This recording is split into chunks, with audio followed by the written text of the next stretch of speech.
बीते कुछ वक्त से लगातार केंद्रीय एजेंसियों की कार्यप्रणाली पर सवाल उठ रहे हैं। बीते दिन संसद में सरकार ने ईडी की रिपोर्ट कार्ड भी पेश किया, जिसमें यह सामने आया कि 10 साल में महज 2 आरोपियों को ही सजा दिला पाई, जबकि गिरफ्तारियों की संख्या इसकी कई गुना थी। सुप्रीम कोर्ट ने भी इसे लेकर कई बार ईडी की कार्रवाई पर सवाल उठाए हैं और अब मद्रास हाईकोर्ट से ईडी को कड़ी फटकार लगी है। तो क्यों हाईकोर्ट में ईडी की लगी क्लास, जानने के लिए देखिए ये रिपोर्ट। मद्रास हाईकोर्ट से ईडी को बड़ा झटका लगा है। कोर्ट ने ईडी की कार्रवाई पर रोक लगा दी है। मद्रास हाईकोर्ट ने ईडी को तमिलनाडु स्टेट मार्केटिंग कॉर्पोरेशन यानी टैस्मैक पर हाल ही में की गई छापेमारी के दौरान जब्त किए गए दस्तावेजों पर कोई कार्रवाई नहीं करने का निर्देश दिया है।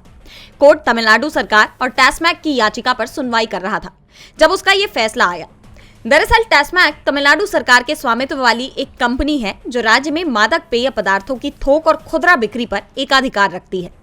और 6 मार्च को ईडी ने चेन्नई में टैस्मैक के हेडक्वार्टर के साथ साथ तमिलनाडु भर में कई डिस्टिलरी और बॉटलिंग इकाइयों पर छापेमारी की। एजेंसी ने टेंडर में हेरफेर, बेहिसाब नगद लेन देन और खुदरा दुकानों पर ज्यादा कीमत जैसे मुद्दों का हवाला देते हुए 1000 करोड़ रुपए से ज्यादा की वित्तीय अनियमितताओं का आरोप लगाया।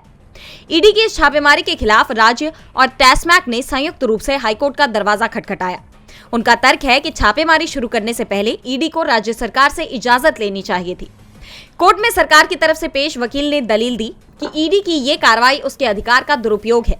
ईडी जांच के बहाने टैस्मैक के अधिकारियों को डरा रहा है, जबकि उसके पास कोई ठोस सबूत भी नहीं है।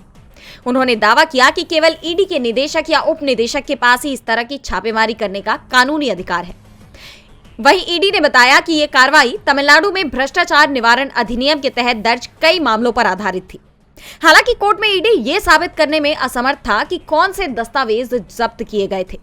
इसलिए कोर्ट ने एजेंसी को आगे कोई भी कार्रवाई न करने का निर्देश देते हुए इस पर जवाब देने का आदेश दिया।